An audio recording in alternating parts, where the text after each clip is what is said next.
Donald Trump doubling down on an outright lie against President Obama and Hillary Clinton. This is CNN Tonight. I'm Don Lemon. Trump claims that ISIS honors both of them, and for this reason. I call President Obama and Hillary Clinton the founders of ISIS. They're the founders. He also says that both would be eligible for the terror group's Most Valuable Player award. Clinton says those remarks show Trump is not fit to be president. And panic in the GOP over the direction of Trump's campaign. A draft letter circulating among top Republicans pleading with the chairman of the RNC to divert dollars away from Trump and move them towards vulnerable GOP down-ballot candidates. And Clinton's email scandal. Do newly released messages show corruption? We'll talk about all of that, a lot of ground to cover tonight. I want to begin, though, with CNN's senior White House correspondent Jim Acosta and our chief political correspondent Dana Bash. Good evening to both of you. Thank you for coming on. Jim, I'm going to start with you. You're down there in Florida covering the Trump campaign for us. He's not backing down from his message that Clinton and President Obama founded ISIS. It's completely wrong. So what is he saying tonight? Right. Yeah, Don, he quadrupled down on this tonight, you might say. He talked about it last night, he talked about it this morning, this afternoon, and then he did it once again at this rally outside of Orlando. He called President Obama the founder of ISIS. He's basing this argument on this. He is saying that President Obama, when he had the chance to leave a residual force in Iraq, that he chose not to do that. And because of that, a vacuum was created and ISIS filled that vacuum. The problem with that is that, and Don, we've been pointing this out throughout the day, is that back in March of 2007 and again in 2008, Donald Trump told CNN and told other news organizations that the United States should just declare victory and get out of Iraq. He was not advocating leaving a small residual force at that time. And so basically what he is saying is not only false, but it raises the criticism that he is not really being honest with what he said back in 2007 and 2008. Here's more of what Donald Trump, here's how he put it tonight at this rally in Kissimmee, Florida.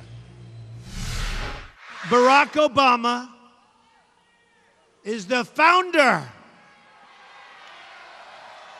Hey, if he would have, folks, we should have never been in Iraq. We were going to destabilize the Middle East. I said it. I was a civilian. Nobody cares. I was a civilian. Nobody cares. We should have never been in. They should have understood it. They made a mistake. But we should have never ended it the way they ended it.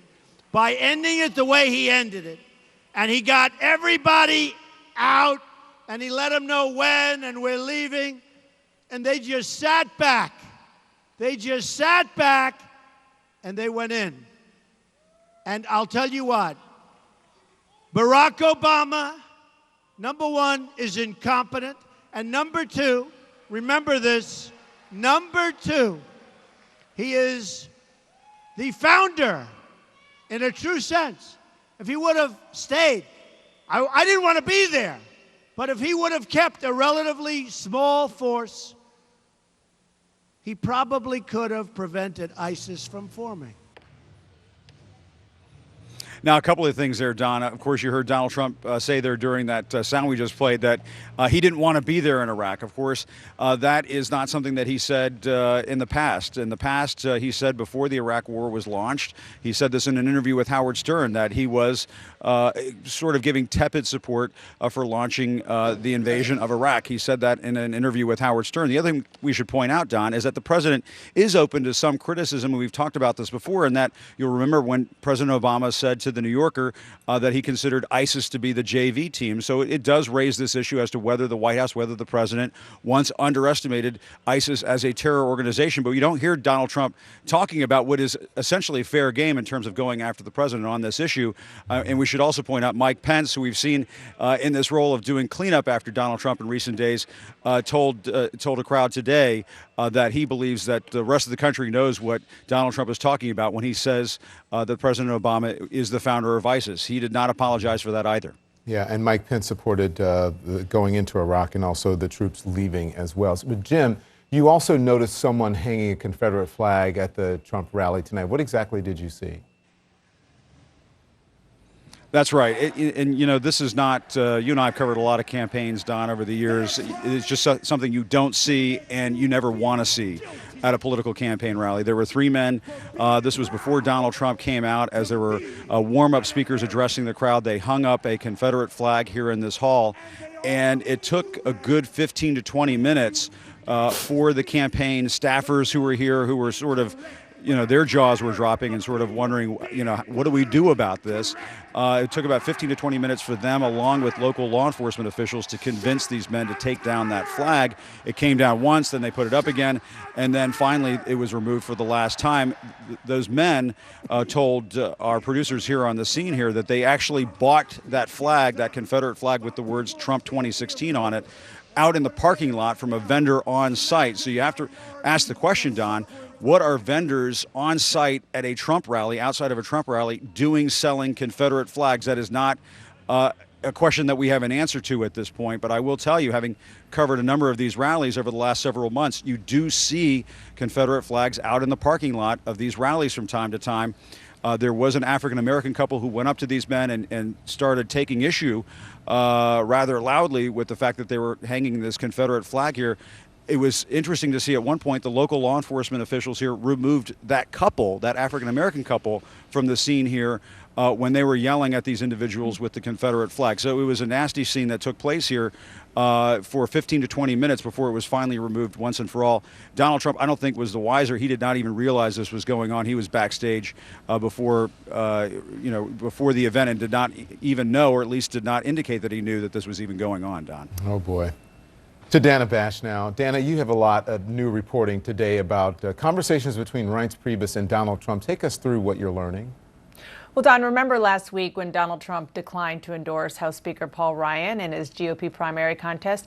We reported then that the RNC chair, Reince Priebus, who is a close friend of Ryan's, was furious. And today I was told that when Priebus called Trump about it, he had a broader conversation, that Trump needs to understand that politics isn't always about fairness. He can't take it personally, and that if Republicans criticize Trump, like Ryan and others did about Trump's controversial comments about the Gold Star parents, the Khans, that they do it because they feel that they have to for their own viability, or they just think that he's wrong. And so I'm told that Priebus explained to Trump that because he's the guy at the top of the ticket, he needs to understand that that's okay because they kind of all need each other to win. And that this is the kind of tough love, I have been told for some time, that Priebus plays with Trump for the better part of the year, certainly during the primaries, and even more so, especially after Trump became the nominee. But it's also clearly getting tougher, Don, for him to play that role. Yeah, and Dana, tell us about this letter sent to the RNC. Let's discuss this from some Republicans who are suggesting that Reince Priebus stop funding Trump. Is that a real possibility?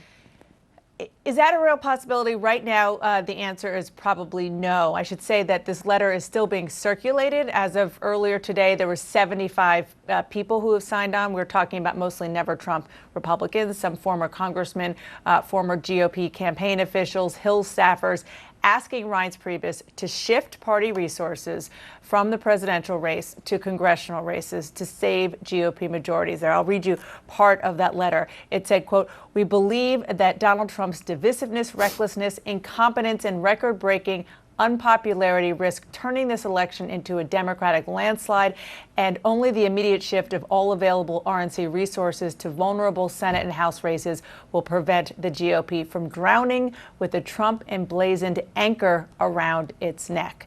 Now, to better answer your question, the sources I'm talking to are telling me about the RNC plan say is that Priebus is not seriously considering that yet.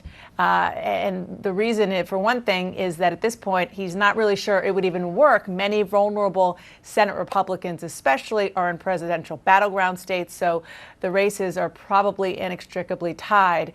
I use the word yet because I was also told by a couple of sources actually, that they're going to watch this. And if Donald Trump continues to go south when it comes to the polls, they might try to figure out a way to shift some of those resources, at least shift the focus rhetorically and otherwise. We'll see. Always something with this campaign this year. Thank you, Jim. Thank you, Dan. I appreciate that. Joining me now is former Trump campaign manager Corey Lewandowski, who is still receiving severance from the Trump campaign and is a CNN political commentator. Hillary Rosen, a political contributor who is supporting Hillary Clinton. Good to have both of you on. So, Corey, your former boss keeps repeating a lie. He keeps saying President Obama and Hillary Clinton founded ISIS. Watch this. ISIS is honoring President Obama. He is the founder of ISIS. He's the founder of ISIS. He was the founder, absolutely the founder. In fact, he gets in sports they have awards. He gets the most valuable player award, him and Hillary. Last night you said the president was the founder of ISIS. I know what you meant. You meant that he created the vacuum, he lost the peace. No, I meant he's the founder of ISIS. I do. He's the most valuable player. I give him the most valuable player award. I call President Obama and Hillary Clinton the founders of ISIS. They're the founders. Barack Obama and Hillary Clinton. These are the founders of ISIS. So, Corey, he is being roundly criticized by both Democrats and Republicans. They say it makes him sound desperate. Why does he keep saying this? Look, I think what you have is very clear that ISIS did not exist prior to this administration. And the failing Corey, let me stop you right there. That's not true. ISIS did exist prior to this administration. No, not in the way that we have it today. Hang on. No. Okay, let's let me tell you about this. the I'm going to tell you. I'm going to let you get this. The JV team, Corey. The JV team is very different than what it is today. Let me hear it. So, in March, the ISIS was started back in 2002 and also 2003 by Zarqawi. President Barack Obama was not even president then. He was a state senator in Illinois. Hillary Clinton was not the Secretary of State then. She was she was wrapping up her job as a senator in New York. It did not even exist then. So how can you say that they were the founder? Please go on. Don't repeat. Don't tell the people I didn't say, a falsehood. What I said was, if you look at where ISIS is today and where they have come under this administration, they went from the JV team to the New England Patriots. They went from someone no one's ever heard of to the world champions. They are the greatest at what they do, which is killing Americans and killing people around this world because of the lack of leadership that this administration has put in place. That's very clear. Okay. Look, here's the Hillary, truth, go ahead. Don, which is that President Obama is fighting ISIS in 4 different countries today. What you have with Donald Trump, and Corey knows this, is you have a guy who basically says whatever he thinks his audience wants to hear. He only goes into favorable audiences. And when he does a news interview like he did with Hugh Hewitt today, who tried to get him to actually talk about policy, what would you do about ISIS? What is actually the facts on the ground? He has no policy. He has no response.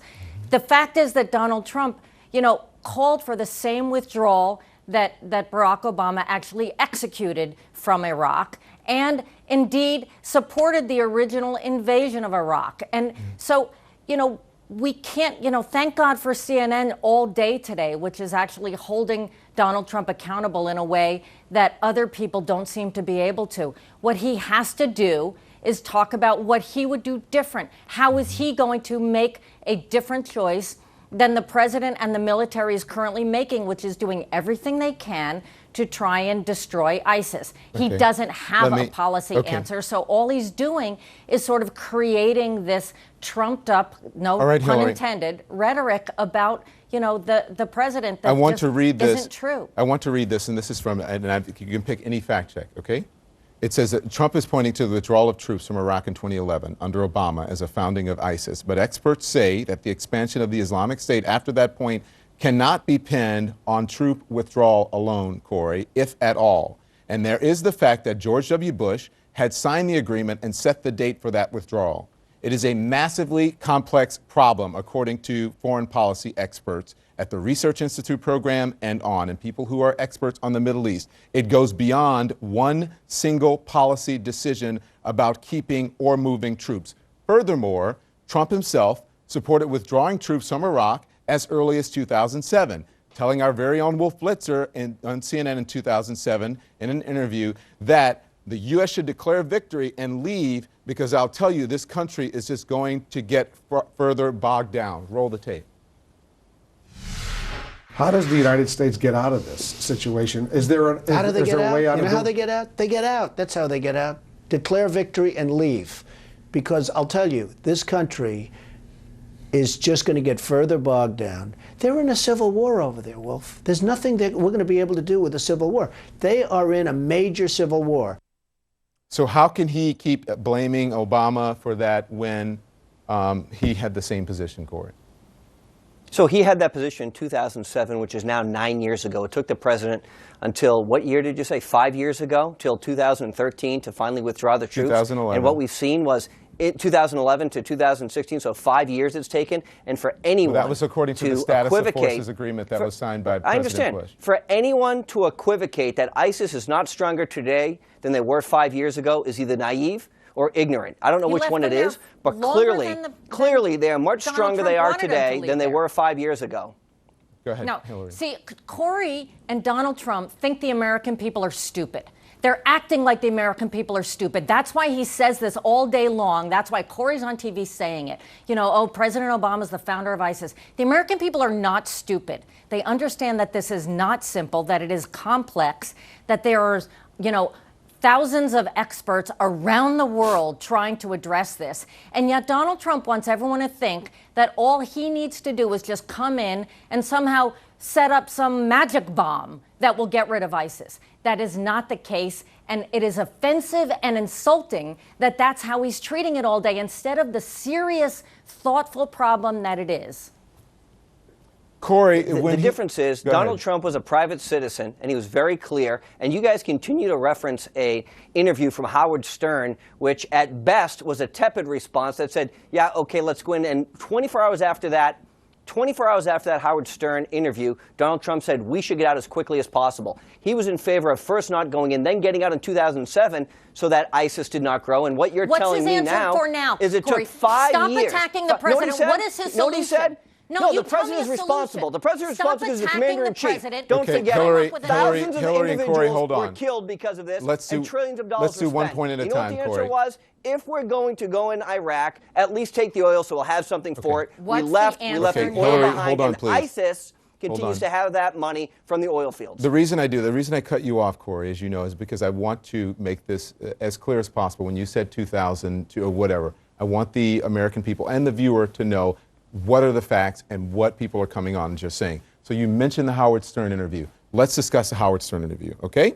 So this is, again, according to a number of fact checks. I'll just read one of them. There is no evidence that Trump opposed the war in Iraq before it started on March 19, 2003, despite his frequent claims to the contrary. In fact, Trump expressed mild support in September of 2002 for invading Iraq in an interview with radio host Howard Stern. The Trump campaign, in a footnoted speech, has pointed to an interview in January of 2003 with Fox News' Neil Cavuto. But as we have explained before, Trump took no position in that interview, saying that only President Bush should make a decision. Either you attack or you don't attack, he said. So, again, we are repeating Donald Trump's own words back to him, and you are saying that Donald Trump didn't mean that when he said it back in 2003, 2007, and 2011, and then now today? Don, what you said was mild support. You have all the other audio. Play the audio from the Howard Stern tape because it's very clear. When Howard Stern said, do you think that we should go into Iraq? His response was,